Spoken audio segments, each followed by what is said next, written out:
Fake दुनिया में आपका स्वागत है। जैसे कि हमारे सामने बैठे हुए हैं फेकू सिंह। एक बहुत ही ट्रेंडिंग सॉन्ग है, जिस पे कुछ चर्चा करने वाले हैं हम इनसे। भतार बिना नींद नहीं आवे राती। क्या कहना चाहेंगे आप हमारे फेक दुनिया में, कुछ बताएँ? हेलो, मैं वीपू सिंह। मैं ये छोटे-मोटे गानों पे अपना चर्चा करता हूँ, इसलिए मुझे यहाँ पे स्पेशली बुलाया गया है। तो बताइए पहली लाइन क्या है गाने की?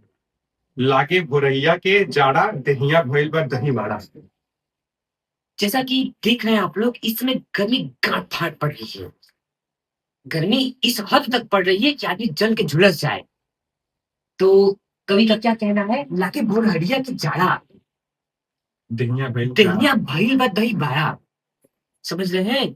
इतनी गर्मी पड़ रही है कि देह को दही बाड़ा बनाना पड़ जा रहा है, ताकि उसमें कुछ ठंडक मिल पाए। आगे की लाइन बताइए प्लीज़। फील नहीं आप बुझेला पियवा, पियनी बनाई के काढ़ा। विरह के विरह विरहन के विरह को समझिए यहाँ पे। फ़ील नहीं बूझेला पियवा, पिया जी फ़ील नहीं बूझ रहे हैं। तो ये हमारे लिए बहुत चिंता के विषय है कि पिया जी फ़ील बूझ ही नहीं पा रहे हैं। उसके ये जो विरहन है अपने पड़ोसन से चर्चा कर रही है कि फ़ील नहीं बूझेला पियवा, पियनी बनाई के काढ़ा। इसका मतलब समझ रहे हैं आप लोग? पिया जी फ़ील बिल्कुल नहीं बूझ रहे हैं। वो अपने पड़ोसन से पूछ रही है कि मैं क्या उपाय करूँ कि मेरे पिया जी मेरे फ़ील को बूझ जाएँ?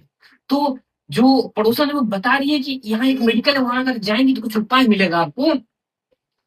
तो विलन वहाँ पहुँचती है और पूछती है, "भैया जी, कुछ हमको ऐसा उपाय बता दीजिए, जिससे हमारे पियवा हमारे फ़ील को बूझ जाएँ।" तो एक फ़ील को बुझाने वाले डॉक्टर रहते थे, कुछ दूर पे जाने पे। तो वहाँ पे विलन को नंबर लगाना पड़ रहा है और वो नंबर लगा के करीब इतनी भीड़ रहती है डॉक्टर साहब के पास कि 1 महीने के बाद उसका नंबर आता है। अब डॉक्टर साहब के पास जाती है वो और कहती है, "फ़ील नहीं बुझेगा पियवा।" तो डॉक्टर साहब कहते हैं, "फ़ील नहीं बुझेगा पियवा।" आखिर कैसे फ़ील को बुझाया जाए अपने पिया को? विरह के विरह को समझिए। फ़ील को कैसे बूझना पड़ेगा पिया जी को। उसके लिए डॉक्टर साहब कहते हैं एक स्पेशल प्रकार का काढ़ा लिखते हैं, जिसको पीने से पिया जी फ़ील को बूझने में उनकी आसक्ति होगी। फ़ील को पूरे तरीके से वो बूझेंगे। समझ रहे हैं आप लोग ना?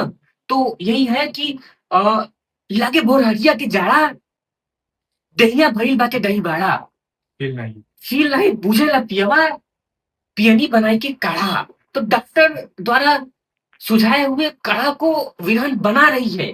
अभी बना ही रही है, बना रही है, बनाए जा रही है, बना रही है। एक काढ़ा बन के तैयार हो जाता है। जैसे ही वो काढ़ा पीती है, उसके सामने साक्षात उसके पियाजी खड़े हो जाते हैं और उसके विरहन के विरह को समझते हैं और फिर लाई बूझे ना पियवा, बनाए के पियनी काढ़ा। तो यहाँ पे पियाजी फ़ील को बूझ रहे हैं। इसकी आगे वाली लाइन बताया जाए।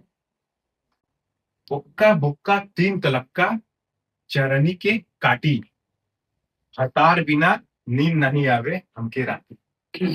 क्या कहना चाहेंगे? उक्का-बुक्का तीन तलुक्का, चरनी की काटी, भतार बिना नींद नहीं आवे हमके राती। उक्का भी हो रहा है, उसी में पति बोक्का भी हो जा रहा है। बोक्का समझते होंगे आप लोग। ओक्का, बोक्का, तीन तलोक्का, मतलब 3 बार बोक्का बन जा रहा है पति। ओक्का, बोक्का, 3 तलोक्का। चरनी की काटी, मतलब विरहन के विरह को विरहन के विरह से व्यथित विरहन की विरह से इतना व्यथित हो गया है पिया जी कि ओक्का बोक्का 3 तलोक्का में 4 प्रकार के कांटे उठा के उसको पीट रहा है और पीटने के बाद नींद नहीं आवी हमकी राती। समझिएगा भाव को। यहाँ कवि ये बताना चाह रहा है कि 4 प्रकार से काटी 4 प्रकार की काठी से मार खाने के बाद जो विरहन है, उसको नींद नहीं आवे राती। तो है कि उक्का-पुक्का 3 तलों चांदी का काटी, अब भतार बिना नींद नहीं हमके आवे राती। राती। समझ रहे हैं ना? भतार बिना नींद नहीं आवे हमके राती। जब भतार इतना मार रहा है 4 प्रकार की काटी तो रात में नींद कैसे आ जाएगी भाई साहब? कैसे आएगी नींद? इतनी गर्मी काँप-फाँप गर्मी पर नींद कैसे आ सकती है? भतार बिना नींद नहीं आवे हमके राती। राती भतार बिना नींद नहीं आवे हमके। हमके नींद नहीं आवे भतार बिना राती। चलिए। बड़ा ही अच्छा लगा। आपने बहुत ही अच्छा एक्सप्लेन दिया है। समाप्त करते हैं। नेक्स्ट कॉन्टेक्ट में फिर हम आप लोगों के सामने आते हैं। चलिए, फेंक के बड़ा अच्छा लगा, फिर मिलते हैं।